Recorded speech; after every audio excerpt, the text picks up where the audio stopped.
Along the rugged north shore of the mighty St. Lawrence River, about an hour and a half northeast of Quebec City, is the spectacular landscape of Charlevoix, home to a World Biosphere Reserve with quaint villages and towns nestled into the rock and rolling hills.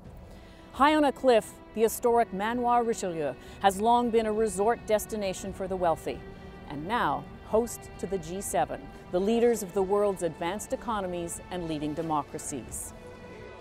Welcome to this special edition of Perspective. We're just a few hundred kilometers upstream from the Charlevoix, overlooking the Ottawa River and, of course, Parliament Hill. In just a few days, Prime Minister Trudeau will welcome the leaders of Britain, France, Italy, Germany, Japan, and the United States for a meeting that, in spite of all the preparation and protocol, is still described as intimate and informal. Since its inception more than 40 years ago, a small group of leading economies has attempted to provide global leadership on economic policy and development, security, and climate change and gender equality, all themes represented in this year's agenda. We'll be touching on those themes, but we also want to take a broader look at the G7. We'll speak to a former government policy advisor about what it takes to achieve success at a summit. We'll get an insider's perspective from former Prime Minister Paul Martin, who was also instrumental in forming the G20. But we're going to begin by taking a look at the backdrop against which this meeting takes place.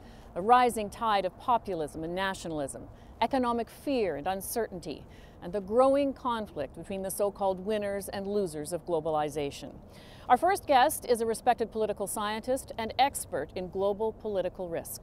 Ian Bremmer is the founder of the Eurasia Group, a research and consulting firm. His latest book is called Us versus Them, The Failure of Globalism. He spoke to me from New York about the central thesis of his book. The philosophy, the guiding political ideology of the West, of all of our liberal democracies since World War II, is this concept of globalism. It's that free trade and open borders and the U.S. and allies making the world safe for democracy, sending our troops all over, that philosophy has failed a large number of people, maybe even a majority in our countries. And there's an enormous backlash as a consequence. They feel like they've lost jobs to other countries and no one's really cared about them, that people aren't focusing on their needs, their infrastructure, while other people are allowed in that don't look the same, that don't talk the same.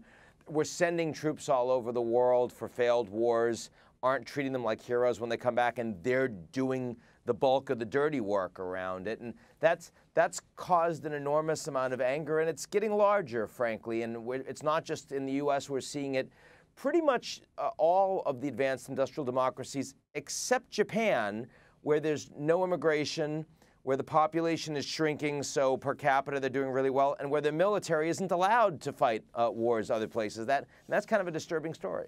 Is there a contradiction in the fact that in spite of all of that, economies continue to grow? Well, in fact, it should make us a lot more concerned that there's this much division, that our countries feel more divided than at any point in decades, despite the fact that the U.S. economy is doing so well and the global economy is doing so well. Now, obviously, unemployment is low in the U.S. right now, 3.9%. That's as good as it's been since 2000. But the wages are very low. They've not rebounded at all. The average member of the working class in the U.S. Feels like they've gotten nothing in the last 40 years. And indeed, the average American feels like their kids are likely to do worse than they are. So the American dream really doesn't work for the average American. And as a consequence, they're really not interested in allowing any immigrants in. That was true under Obama. It's true under Trump. And it makes you wonder if that's how we feel when there's a lot of money being given back in terms of tax reductions and massive deficit spending. What's this going to feel like when we hit the next recession, or when interest rates go up and there's belt tightening and the CEOs start actually firing people? Then we're in serious trouble. You talk about globalization failing, but at the same time, it feels like political institutions are failing too. You make the point that we've focused the lens on these leaders that do and say strange and unpredictable things, but we really haven't turned the lens enough on the population itself that feels disaffected like that. That's right. In fact, I'd say that globalization has not failed. It's succeeded, but that's an economic process.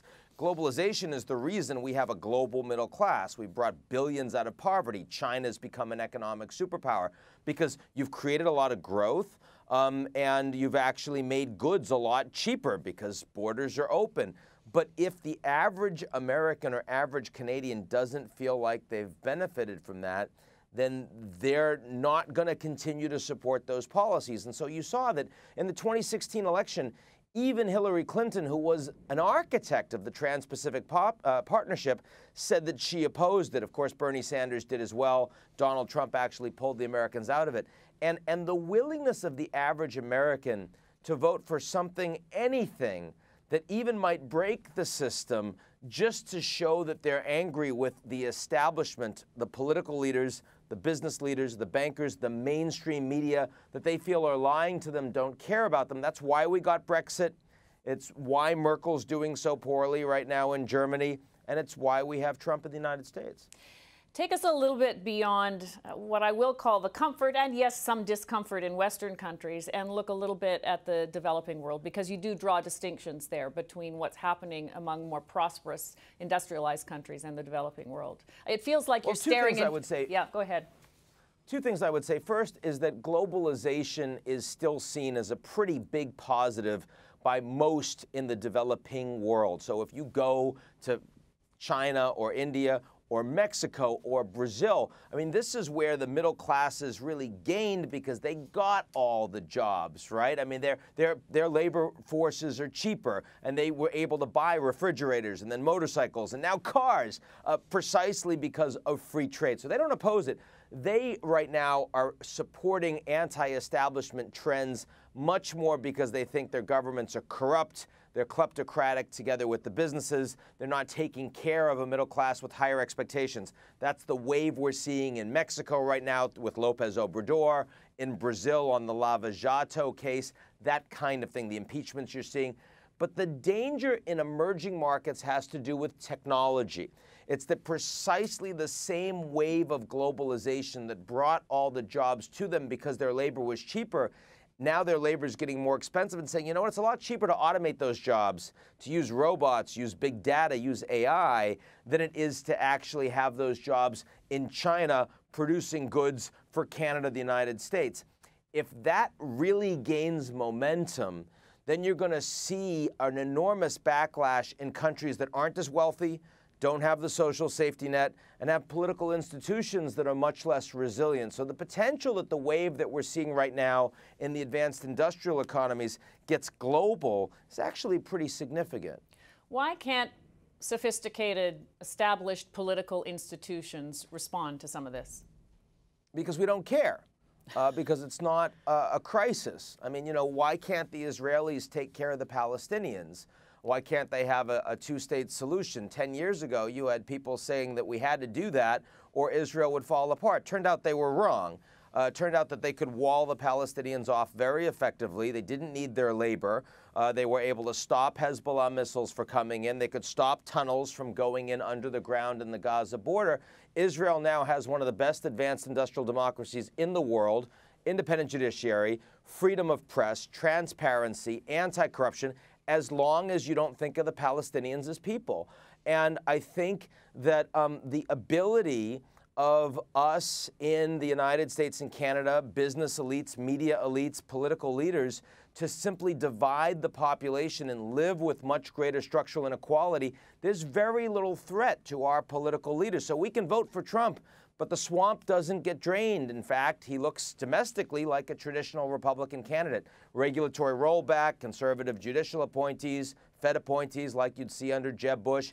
Even the big tax cut was mostly for the corporations, right? And that's because there isn't urgency. This isn't Tunisia, where if the middle class loses their job, their kids will starve. I mean, you know, my mother, if I was going to starve, my mother would have killed somebody, right? She would have been on the streets. There's no question. That was never the question for people like me that grew up in the projects. It was more just they're lying to us. We're getting disenfranchised. Maybe we won't bother to vote at all because no one really cares. You've talked for some time about the G0 world, the fact that, you know, sort of Pax Americana has effectively disappeared, that no one country, no group of countries kind of wants to assume a leadership role. Is that necessarily a bad thing given the kind of climate that you're talking about globally? Well, it's a good thing insofar as there needed to be a shift away from a U.S.-led world, since the biggest economy in the world will be China. Most of the driving of global economic force and technological force over time will be coming out of Asia. They weren't represented, their political and economic norms and values, in a U.S.-led Pax Americana world. So there was you needed to see a shift. But the sudden degradation of what we had into the G0, where just now you see hours ago Angela Merkel saying that the Germans can no longer rely on the United States, the Europeans, to provide security, where you see the transatlantic relationship literally melting down in front of our eyes, where Trump touts America first and basically tells allies to drop dead, whether it's on the Paris Climate Accord or TPP, or it's on Jerusalem, or it's on the Iran deal. I mean, that clearly breaks important alliances and architecture very quickly when other countries aren't yet prepared to actually build anything new. And what we've learned is when there's a vacuum like that that suddenly appears when there wasn't one before, a lot of people get hurt. And the people that get hurt the most, of course, are the ones that have the least power, the least capability to defend for themselves. So what does that mean for organizations specifically like the G7, which is soon to meet in Canada? What kind of role, or is it worth having those kinds of meetings even at all? Sure, it's worth having those meetings. It's worth having the United Nations Security Council, even though everyone can veto everything meaningful, because you still want the leaders to have face time. You want them to engage with each other, hopefully understand each other. I mean, Trump is not a stupid man, and it's not like he doesn't get information. The problem is he does not accept information easily that doesn't agree with him. And what we're seeing is that that is starting to manifest itself across the G7. The people are focusing much more inwards. And so even though they're talking to each other, there's not a lot of mutual understanding. There's not a lot of belief in the long term that these alliances actually make us all better. The reason that we set up these institutions, very similar to why we set up the United Nations after World War II, why we did the Marshall Plan and rebuilt our enemies, Germany and Japan, because we thought that by doing so over the long term, it would be good for us. That philosophy is gone now. When the Soviet Union collapsed in 1991, no one in Washington was saying, let's do a Marshall Plan for the defeated Soviets. Instead, we were saying, let's give them shock therapy and see how they get on. We'll expand the EU and NATO. That'll work. It didn't work, right? I mean, the Russians are deeply, deeply dissatisfied with their place in the world right now, and they reject American values. They reject American cooperation. They're hostile, and they mistrust us for pretty good reason, I'd view. We kind of gave up on that, and I think one of the reasons why the G7 has become so ineffective and the G0 is upon us is precisely because we're not doing long-term strategy. And when you forget about your values at home, when you forget about the people that really provide legitimacy for your own institutions, it's an awful lot harder to start thinking long-term with your friends abroad. So what needs to be on the agenda at that G7 summit? What should they be talking about, given the abyss that you think we're staring into? Well, we're not staring at the abyss. That's precisely why the G7 isn't going to work. If it was the abyss, I mean, after the 2008 financial crisis, we had this massive economic concern, and everyone thought we could be in a depression. And so those meetings between the heads of state of the world's most important economies were quite productive. That's when they all got together, the G20 in London, and said, we've got to do something about this. And the Chinese spent a lot of money, and the Europeans spent a lot of money, the Americans too, right? We had our bailouts. That felt like a good moment, but that's because we were responding to a crisis. Right now, I mean, the Americans, Trump tells you there's no crisis. Our economy's doing well. America first, baby. And in that environment, it's really hard for the G7 to do anything constructive. I promise you, this is going to be a pretty bad G7. Ian, thank you, as always, for making us think about what we're watching in the headlines every day. Alison, always good to talk to you. The G7 was born in the 1970s, a time of economic uncertainty that was brought to a head by an oil crisis. While the discussions of the G7 since then have broadened to include security and climate change, for example, much of the conversation still focuses on global economics. Our producer, Jonathan Pierce, has been gathering perspectives on this year's G7 themes. In 1980, G7 countries represented 61% of the world's gross domestic product. Today, they represent 46% of the world's GDP. That decrease is because of the strong growth in emerging market economies like China, India, and Brazil. Shortly before the G7 leaders are set to meet in Charlevoix, the Trump administration slapped tariffs on Canadian steel and aluminum, prompting retaliatory measures by the Trudeau government. While no one knows yet what the full economic impact will be of the U.S. decision, the Prime Minister predicted some possible consequences.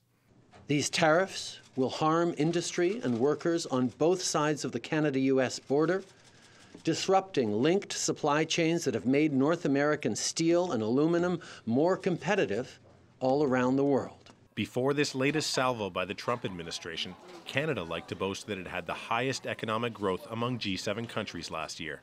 The Trudeau government attributes this growth to policies it pursued that it claims ensure the benefits of globalization are equally distributed. But with populist sentiment on the rise, there are still significant labor market challenges. I've long argued, through my deep involvement with the national and the international business community, that one of the reasons for that anger is still the aftermath of the great financial crisis. You know, with people being burdened with debt, trust factors dropping through the floor. So I can understand the populism.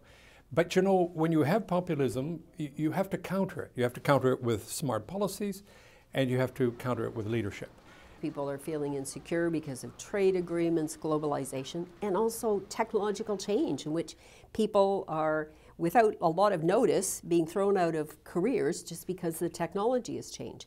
So my argument is one of the things that they should address is that we can work together to transition people to new careers, and we're committed to doing that. And there's a way to do it. They have the policy tools to do it. And I think that commitment will help, one step, to dissipate or prevent the growth of more alienation. Because populists are alienated because they feel insecure and they feel abandoned. Nobody's talking about my issues that affect me. And Canada is by no means immune to the rising nationalist sentiment playing out globally at the moment.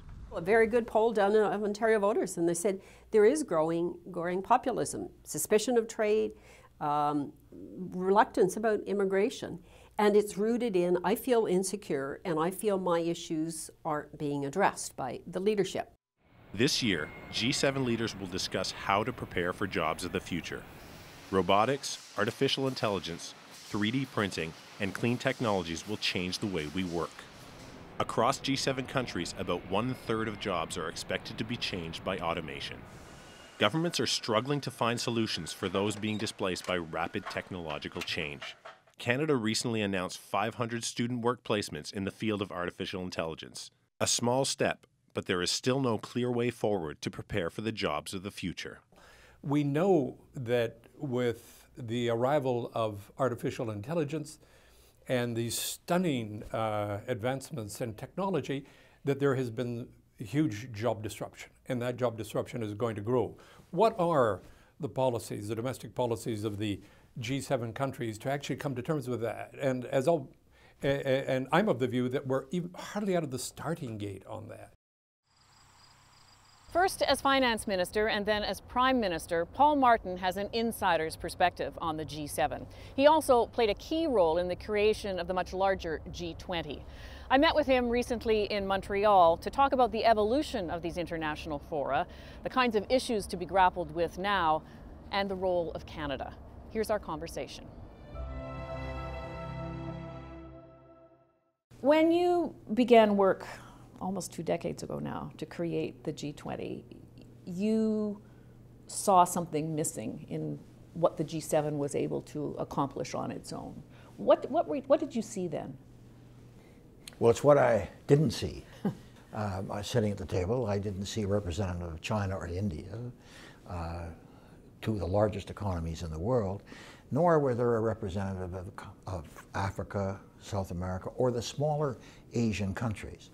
And it's very clear that if you're going to have a body that is going to try to essentially either be a crisis committee or be a steering committee for a much wider number of countries, you've still got to be representative. I think the G7 is a very important body. I think it has an enormous role to play. But fundamentally, without that wider body, you're just simply not representative. And I can, in fact, tell you how I had pushed for the G20 from the very beginning. And the first time I tried was a brand new finance minister, and it didn't work. Nobody was going to listen to somebody who just joined the G7 as a finance minister. But then the Asian crisis hit. And the G7 essentially, we G7 finance ministers essentially told the countries involved in the Asian crisis, which were largely Asian countries, but also Russia, which had a default, and Brazil, which had a devaluation, but telling those Asian countries what they should do. And they came back to it and they said, drop dead. Why would we listen to you? We weren't even at the table. And on the way out of that G7 meeting, I spoke to Larry Summers, who a very good friend of mine, as well as being the U.S. Treasurer, and I said, look, this is the problem the G7 is going to have. There has to be another body. He agreed. We sat down in a room. We put together the list of countries that would be in the G20 between the two of us. And then we went out and spoke to the G7. They agreed because of the Asian crisis, and the G20 was born. I was the first chairman, had the first meeting in Berlin, and I think it's done very well. I think both Gs are very important. How would you differentiate between what the G7's role now is in this kind of global view and what the G20's role is now? Well, I think it's the greater representation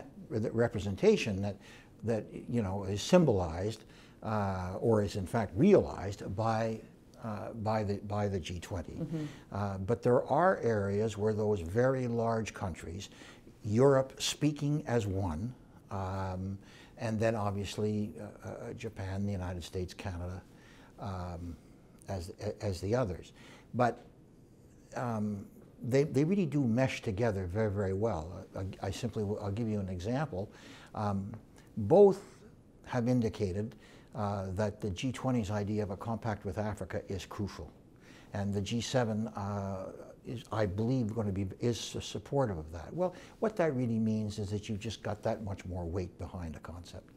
When you look at the kind of, and I hesitate to use the word crisis, but if the G7 and the G20 were born out of very difficult economic times, when we look at what the world is confronting now, the kind of fear there is and uncertainty about what free trade might mean to jobs, or what the sort of pace of globalization might mean for people's economic well-being. When we look at that kind of economic difficulty, what role does the G7 need to play in dealing with that kind of economic?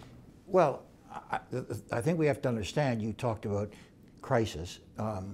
Change internationally rarely happens without a crisis. So that people talk about issues, they develop the issues, they write about them, they debate them. Countries sometimes try to legislate on them. But internationally, nothing really happens unless there's a crisis which brings it all to a head. And so that the G7, because it is only 7 countries, because they are all powerful economies, when those countries are involved, can act if there has been a crisis.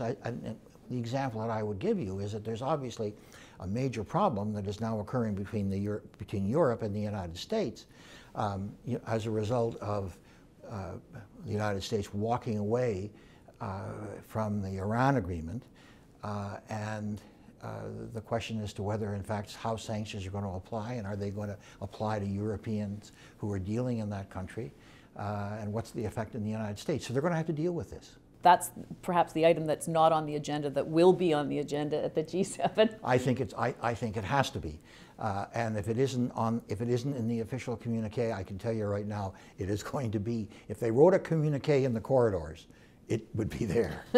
It's often said that one of the advantages of those kinds of small groups of meetings is the informality. Tell me a bit about how that works. Well, the most successful meetings are meetings at which there are no cameras, that there is excellent translation so that people can speak in their own language back and forth, and sometimes when there is no agenda. And I'll give you an example of that. One of the most successful G8 meetings that I ever attended as Prime Minister was the Glen Eagles meeting in the United Kingdom, because Tony Blair, who was then Prime Minister, had to leave, and we had to stop the meeting because there had been a bombing in London. Oh, yes. So it was totally, you had all these leaders sitting around the table. There was no agenda because we were going to deal with it when Tony Blair came back. And so we just simply talked. And I'll tell you, in terms of trade, because the head of the WTO was there, one of the best discussions among the leadership that had ever taken place on trade took place at that totally unscheduled, unrehearsed meeting. And those are the important. It's why you'll find that at all of these meetings, at least in my time, dinner is a private event. Nobody else except the leaders. And the conversation in terms of, well, you guys are doing this, what are we going to do here, is really quite, it's quite penetrating in terms of how people get at issues. It was your friend Larry Summers who said you were very good at addressing the elephant in the room, and I think he was referring to a conversation or a disagreement about agriculture. But if you were going to pick out the elephant in the room for this group of G7 leaders going forward, what do you think it might be? Oh, I think it probably has to be this issue between the United States and Europe over sanctions against Iran. Against Iran, on the Iranian issue. Right. I think that is the one issue that they're going to have to deal with, and that is the body to basically allow that discussion to occur. I would not expect it to be in a communique, but I would not even maybe expect to see it on the official agenda, but let me tell you, it will be on the agenda. One of the reasons the G7 was seen to be successful was not only because of the economic power of the countries involved, but also because their societies were largely successful, that they had so-called soft power or societal influence. We're looking at political disruption, pretty major political disruption in the United States. In Britain, we've got concerns about the decline of democracy in parts of Europe. How does that affect the potency of what the G7 is able to do you think? Well, first of all, this is an issue that has been growing. This did not appear on this, on the map yesterday, and it's one that really occurred because of the dramatic increase in the digital economy, the dramatic change on jobs that have disappeared, and the higher education degree to take on the others. And it's also because there are now a number more countries out there who are producing issues, either for the digital, goods, services for the digital economy, and this is a huge change, and also the whole difference in the global supply chain, which is also something that has been coming for the last 10 years, but all of a sudden we're beginning to be realized. So what that's done is cause huge disruptions within the more established economies in Europe and within the United States and elsewhere. And one had to expect that finally we were going to come to grips with this, that what has really happened in so many ways is that people who have, as said, borne the brunt of this change have not been the elites. And the rest of the country, the rest of the world is suddenly, or the rest of these countries are essentially saying, hey, this isn't the way it's supposed to be. If the G7 is among the elite, in fact, of the countries in the world, can the G7 grapple with those kinds of issues, and will people pay attention? Much the same way that, as you said, leading up to the G20, people were saying the G7 or the G8 is going to tell us what to do? Well, no, but the truth of the matter is, when I was referring to the elites earlier, I wasn't referring to those countries as the elites. I was referring to the elites within those countries. Right. Because to be honest, the G7 no longer represents the elites. Mm-hmm. The G20 does much more because, in fact, and that's the change that's occurring within the world. Yeah. I wanted to run past you an assessment from the economist Danny Roderick, who says we cannot simultaneously pursue democracy, national determination, and economic globalization. which, you know, in sort of various forms, these international organizations have to deal with. Is he right? Well, I have huge respect for him, huge respect for him. I've been at discussions with him and other people, but I don't agree. The fact is that, first of all, globalization has changed fundamentally. The digital economy is a growing part of it that didn't exist before. The global supply chains that I talked to. So globalization is a fact of life. It's not going away. It is there.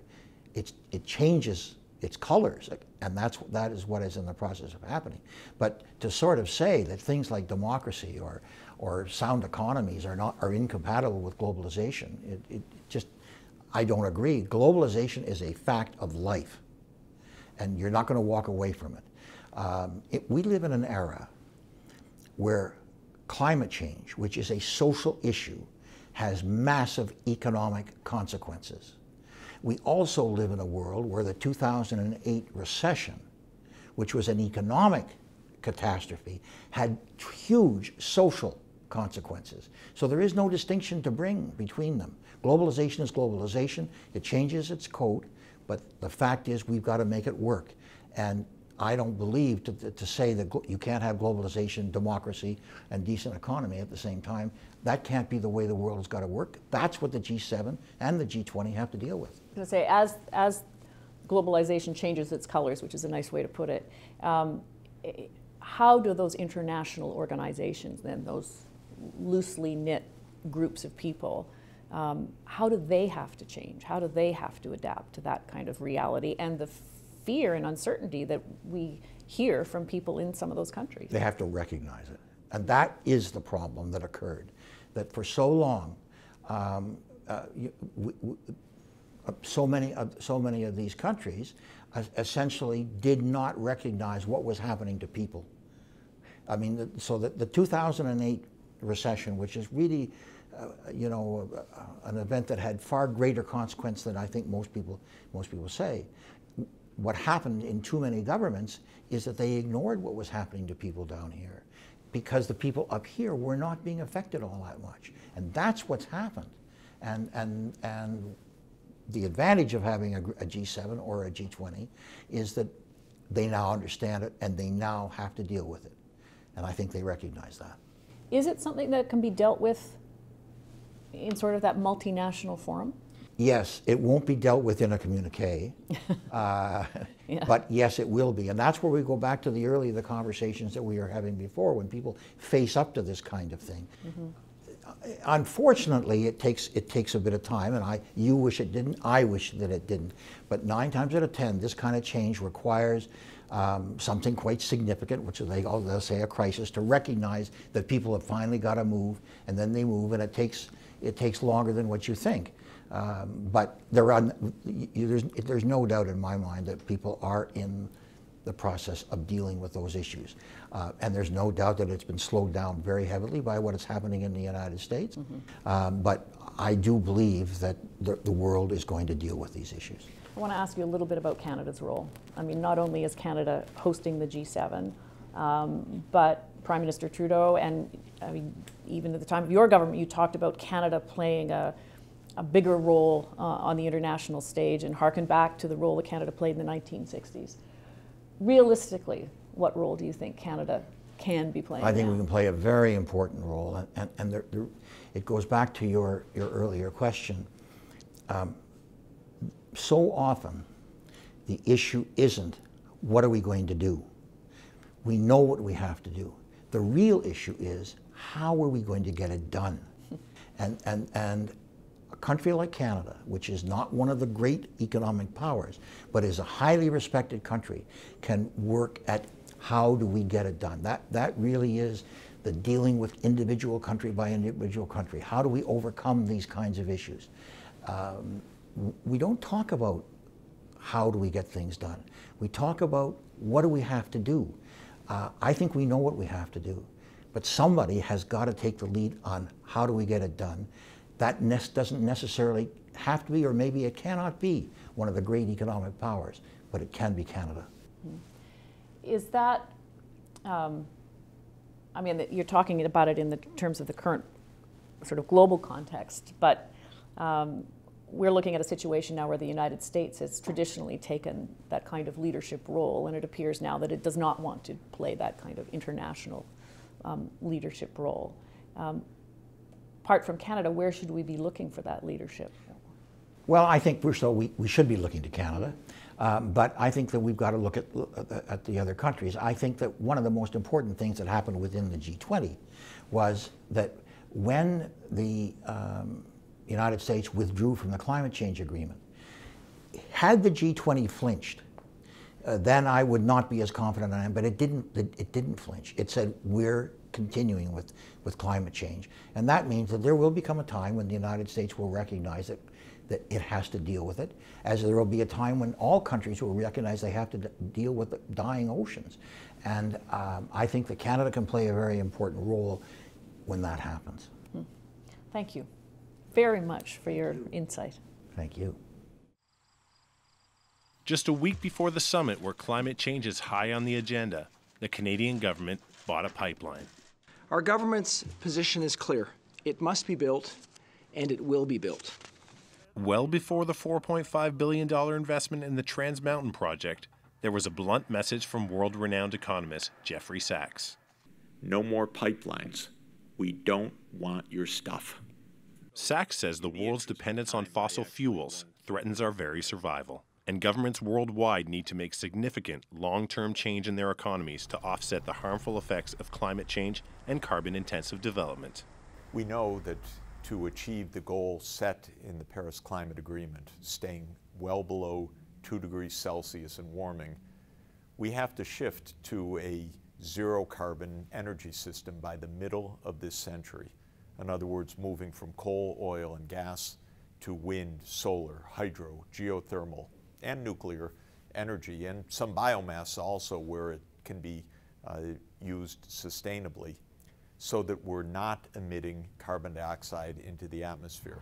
We have to phase out of the fossil fuels and move decisively to a zero carbon power generation system, and then electrification of transport, electric vehicles, for example, or intercity rail and other technologies. Sachs reacted to the pipeline purchase, calling it ham-fisted. He says that while Canada is taking steps towards renewable energy, there is still huge untapped potential in the areas of hydropower, geothermal, wind, and solar energy. Canada could move to all renewable, and it could become an export power of renewable energy. I'm hoping in my part of the United States, the U.S. Northeast, that we could be importing a lot of Canadian wind and hydropower, which Canada could export on net to the U.S. All very, very important. What's more, Sachs says, Canada is still in a position to harness global cooperation on climate change. I would like to see the G7 rededicate itself to sustainable development and the Sustainable Development Goals. I'd like to see the G7 pledge to honor the Paris Climate Agreement. I'd like the G7 to have Mr. Trump declare, well, on further consideration and consultation with our major partners, the United States will not pull out of Paris. That was politics locally, he could acknowledge, not sensible policy. So the G7 should play that constructive role. Prime Minister Trudeau is world respected. His voice matters a lot. Canada matters a lot in this context.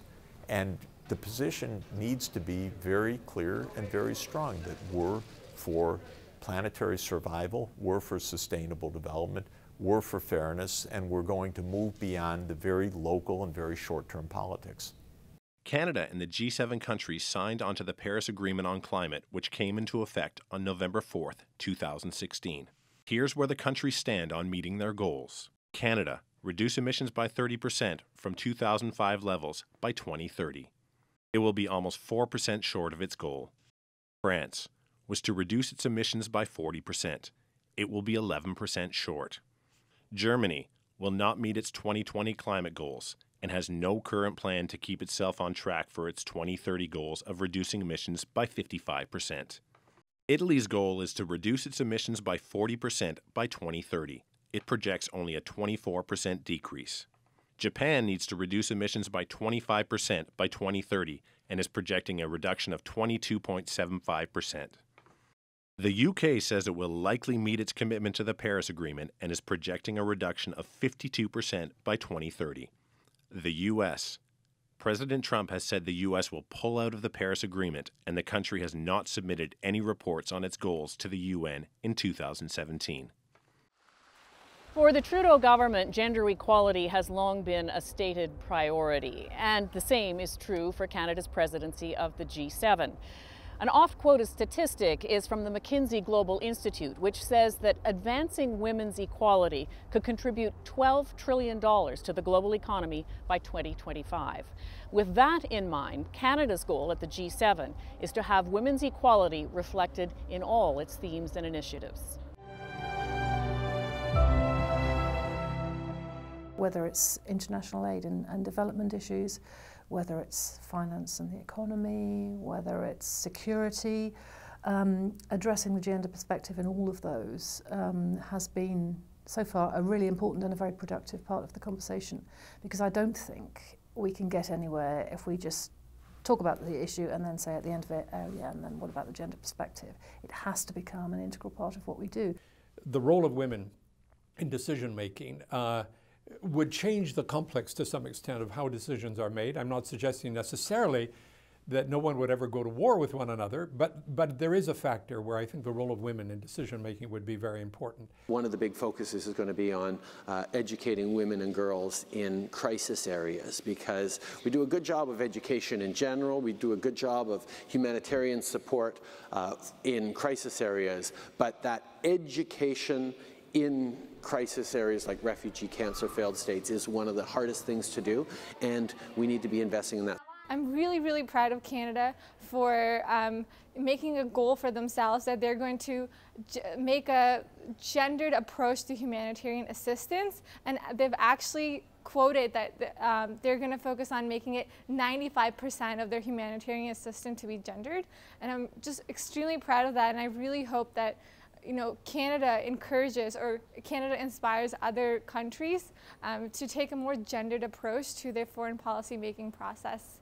Women need to be involved in the conversations about peace building, about negotiating peace agreements, about rehabilitation and reintegration of fighters, about sexual violence in conflict. And if all those things are done, then the peace that we build will be much stronger and will last longer. And you can say that about every single one of these sectors. Another insider's look now, but from a different perspective, from someone who has hands-on experience shaping the policies that ministers and leaders discuss during their G7 meetings. Rachel Curran was a policy advisor to former Prime Minister Stephen Harper. She is now a practitioner in residence of political management at Carleton University. The G7 was born out of economic crisis, yes. And many believe, and it's quite true, that it's been most successful when it's been confronted with a crisis. Mm-hmm. From your point of view, how effective is it now as a leadership group, given the kind of political context that we're in? Yeah, look, I think the G7 is certainly more effective than the G20. We have a group of countries who are natural allies and are dealing with many of the same issues, whether it's economic issues, social issues, international issues. They're dealing with many of the same problems. And so it's a useful forum, I think, to gather leaders who are natural allies and who have some of the same interests, to talk about potential solutions to problems. So I think it's a useful forum. I think it's much more useful than the, of course, much bigger G20 forum, which tends to become very unfocused. Yeah. So when you talk about sort of shared values and shared interests, if you look at the countries of the G7 now, they seem like a more disparate group than they once were. And in fact, perhaps more inward-looking if you look at the United States, for example, and the United Kingdom. Yeah. What does that say about the kind of conversation they might actually be having? Well, the U.S. has certainly become more inward-looking, and it's made a decision to kind of step back from these multilateral forums a bit. Truthfully, that's a chance for Canada to step forward and to start setting the agenda in maybe a bit more proactive a way than we have done in the past. The fact that we are hosting the next summit is also a great opportunity for us to do that. So I don't see the other countries following the U.S.'s path. Really not to the same degree. They're much, I think, still very interested in engaging in these types of discussions and in working with us and their other allies and those with shared values and interests, as you've said, to kind of talk about some of these major issues. So the U.S. aside, and I agree that's a unique problem. I still think the other countries involved in this forum are really interested in using it in a useful way. So when you look at the items that are on the agenda, and these are my words obviously, sort of economic development and jobs, gender equality and empowerment, the environment and sustainability, and security, obviously. Yeah. How would you describe the way Canada has driven the agenda this time?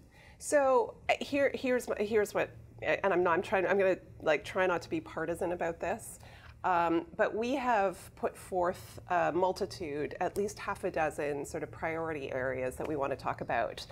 All of them are good. All of them are, good areas of discussion, whether it's dealing with the impact of technology on jobs, or whether it's dealing with ocean pollution or gender equality.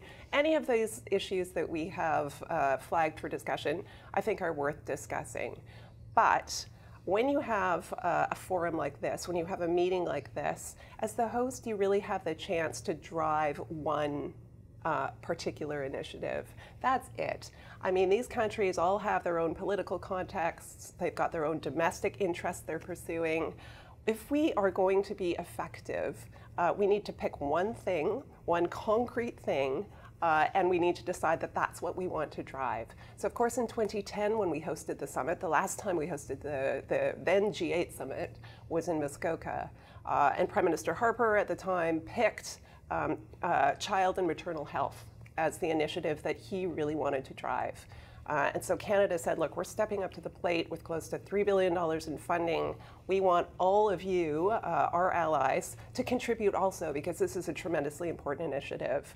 And because we were focused on that single-mindedly, from the get-go. From the get-go, yeah. It was a very deliberate decision to say this is what we are going to try and drive. Yes, there are other issues worth discussing, and we will discuss them, but this is what Canada wants to achieve out of this summit.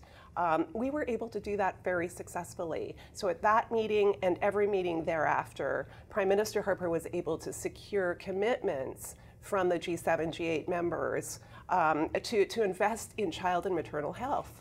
And we achieved some really notable successes on that front. Yeah. So if perhaps this approach might be a bit too scattered or without priorities, as you suggest, is there a priority within the topics of discussion here that you think Canada is in a particularly unique position to champion?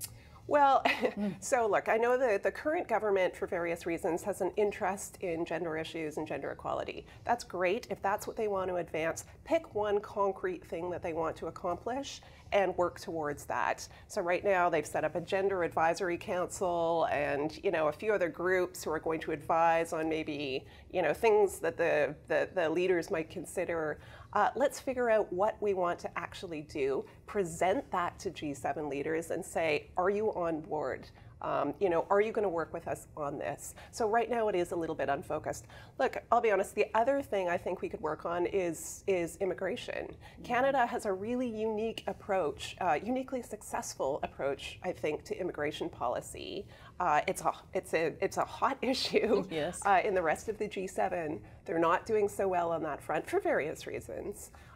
It's certainly an issue that we could talk about and that we could drive in the context of this meeting. But the government will, the government will choose what its priorities are. If gender issues, if gender equality is it, then pick something. Pick something they want to actually do. There's also, I guess, the things that are not on the agenda, because as been often said, one of the advantages of these kind of meetings is that it is a small group of leaders and they have private meetings and people like policy advisors aren't invited into the room.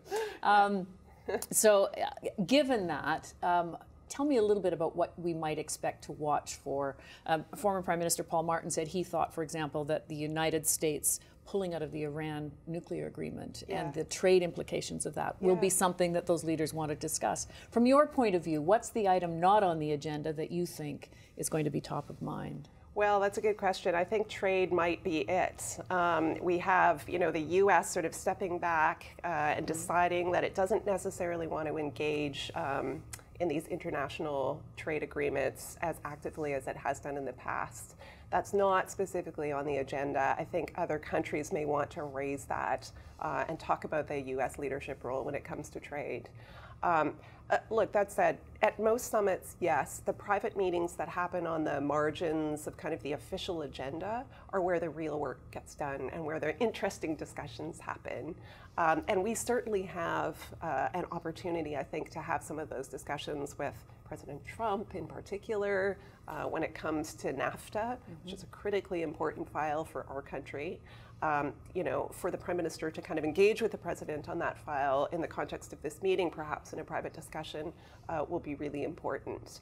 And I'm sure the Prime Minister will have private discussions with the other leaders as well. The advantage, though, of this G7 forum is because it's so small, those private meetings are useful, but the meetings of all the leaders are also useful. So if they can talk about things like the Iran nuclear deal, if they can talk about things like how do we encourage and promote trading relationships in a way that works for all of our populations, it's a small enough table that they can actually make good progress on those issues too. Thank you very much for your insight. Thanks, Alison. We've touched on some of the items that are on the agenda of this G7 summit and some things that aren't. In fact, it's often pointed out that some of the most important discussions between the leaders take place on the sidelines in impromptu conversations. Here now are some more perspectives gathered by our producer, Jonathan Pierce. One of those impromptu discussions will almost definitely be about the recently imposed U.S. tariffs. We have a neighbor now whose view of the world is that there is no global community and that the world is an arena. And in this arena, every country fights for its share, and you go out and they embrace that. I mean, it's pretty, stark view of the world, different from any of their predecessors. Americans have always been isolationists, but what they have done is elevate this to a level we've never seen before. Washington's decision to slap tariffs on steel and aluminum could be seen as an example of that elevated isolationism. It's certainly widely seen by its allies, including Canada, as a threat to global growth, and perhaps the start of an all-out trade war. As host of a multilateral forum like the G7, Canada can work with other allies to counter actions like these.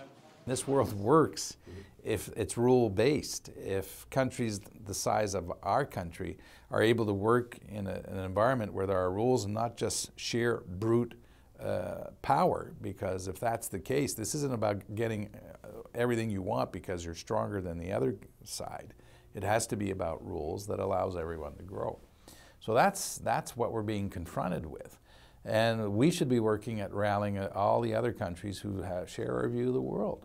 And while not on the official agenda, some say at the G7 Canada can provide leadership in addressing global concerns like the growing refugee crisis and helping those displaced by conflict. If the United States under Donald Trump is taking a vacation, then the others have to stand up. In a country like Canada, well, we can't lead, we can help in our positioning and finding niches, as we're doing, for example, on the Rohingya, as we're doing on peace operations. And I use the Rohingya as a particular example because it's displaced person, of which there's now 100 million, the most since the Second World War.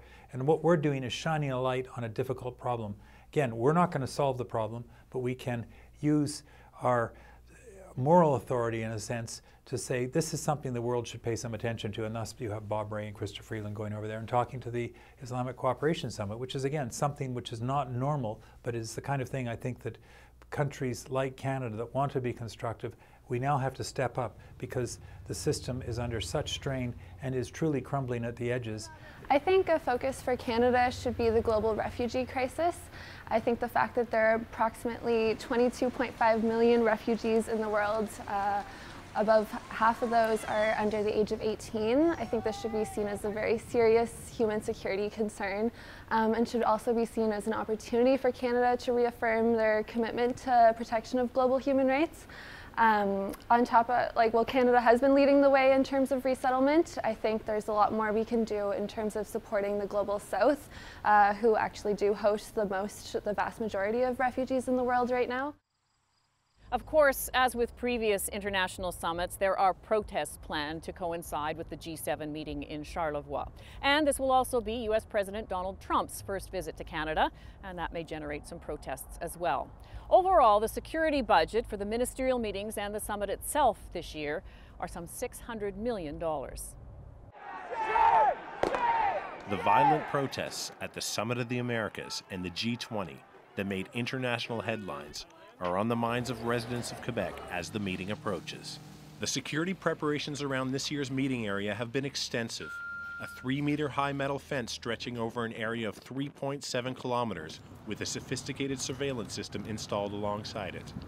These measures, of course, won't prevent protesters from descending upon the summit site to voice their frustrations to the leaders inside. What we've seen in the past 30 years of the G7 and G8 summit is that the countries make some really beautiful resolution, and they make some beautiful text, and they have some great discussion, but it doesn't lead to anything in practice. The only thing that leads to something in practice is the discussion about free trade, about economic agreements. But when it comes to the rights of women, when it comes to the right of immigrant people, when it comes to environmental rights, nothing happens. And we see that right now, and it's quite an issue because we're facing a climatic crisis. And we see that this great summit don't lead to anything real. People being able to express their opinions and their disapproval is an important part of our political process, our free democracies. But it's also a responsibility we have to ensure that even those protesting are safe in their expressing their opinion. As we conclude the program, we want to reflect on an idea that was touched on earlier, that just as important as the agenda and the communique and the protests and the criticism, there is a belief that there's just an inherent value in putting national leaders together in a room from time to time just to talk. That thought now as we leave you in Prime Minister Justin Trudeau's words. I'm Alison Smith. Thanks for watching. It is of benefit to have leaders of different countries come together and sit down to talk about shared challenges and demonstrate shared leadership on big issues at home and around the world. Summits are an important part of moving forward as a planet on the big issues that we are facing, because it allows for direct interactions, not just between two leaders, between multiple leaders who have, in some cases, similar approaches, in some cases different approaches. So there is a value to summits in general.